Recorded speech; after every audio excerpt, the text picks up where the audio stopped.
it's Robin, and I'm going to give you a brief garden tour. It is just about to rain, and it's been super hot all week, so the garden is really thirsty.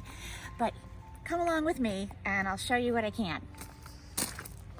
I call this area my office garden because it's right outside my office. Above me is a red bud tree that blooms beautifully in the spring, and believe it or not, I did not plant this tree. A bird planted it and I just let it grow. Over here, now that we're at the end of July, you can see echinacea is growing really nicely, and they attract a lot of butterflies. Come on in this way under the canopy, and you'll see right before we get to the rose arbor, I have some more echinacea garden phlox, and what is remaining of what is one of my favorite flowers of the summer, Queen of the Prairie.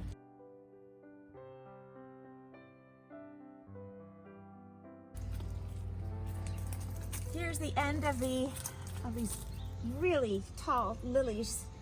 As you can see, they're about 5 feet tall. They're just finishing up their blooms. Roses have passed their peak, of course, but we still have a couple of blooms left on the rose arbor. I believe this one is Abe Lincoln Climbing Rose. My neighbor is trying to get a mowing in before the rain comes, so we might do that. These are gladiola bulbs, and as you can see, they're really nice for cutting. Maybe I'll pick one now because it's going to rain, and take it on inside and have that by my piano. Keep me company.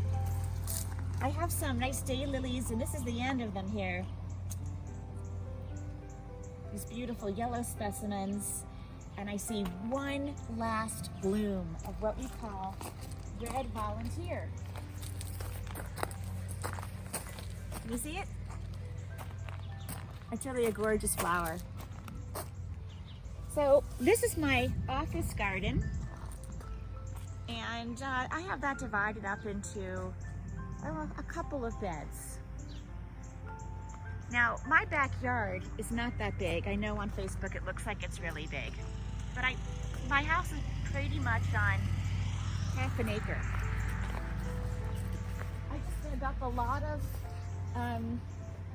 of lawn. Cut out a couple of garden beds and make terraces.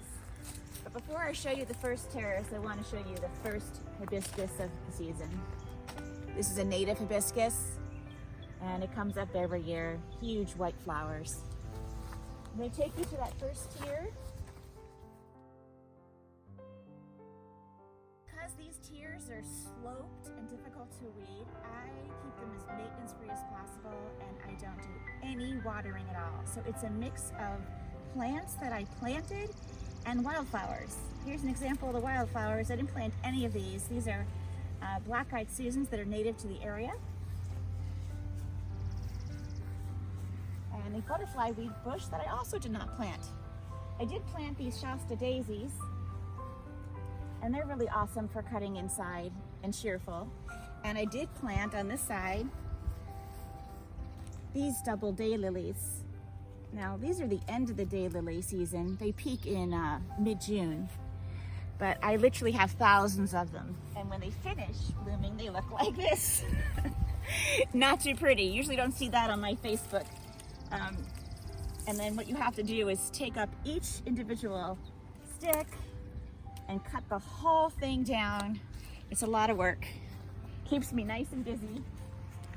I interplanted more of these gladiolas for cutting, and I interplanted them with the black-eyed Susans.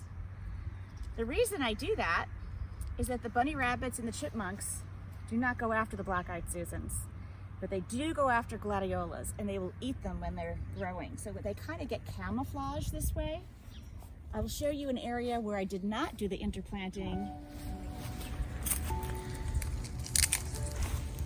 All right, come this way, I'll show you. Oh. I love those. Okay, here is a good example of how not to plant something. So these are gladiolas that I planted, but as you can see, they were very vulnerable because they were not planted with any wildflowers around them. So the bunny rabbits found them right away and chomped them right down. In the future, I will only plant these gladiolas intermixed with wildflowers. This is a garden phlox I like a lot. It smells really good. It's called White Phlox David. It smells great. It's not prone to fungus, so easy to grow. I didn't plant this. What is this? This is called Joe Pye weed. I think it's kind of unfair that it's called a weed because when it blooms, it is beautiful. And it blooms in August into September and October. I'll make sure I take pictures of that when it's in bloom. I have a couple more things to show you on this tour because I'm not going to get to all the beds today because of the storm coming in. So I just want to show you the stargazer lilies. I wish you could smell them through the lens. They smell absolutely remarkable. Here you can see a Joe Pye weed that's about to bloom.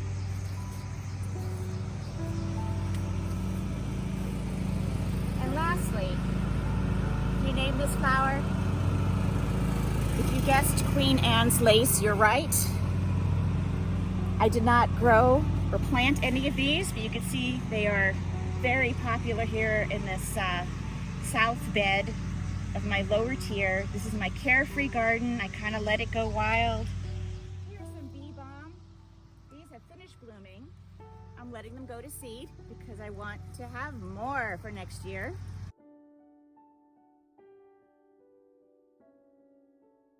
One who is joining me at the $25 or more level will receive seeds from my garden, and we're going to start off with what you see over here, which are called spider flower or cleome. They're in pink, they're in white, some bloom in purple, and those seeds will start to come in here. When they're ready to be harvested, I'll take those off and send them off to you. And you just scatter them. As you can see, I scatter them in between the cracks in my patio, and they're really growing very, very well.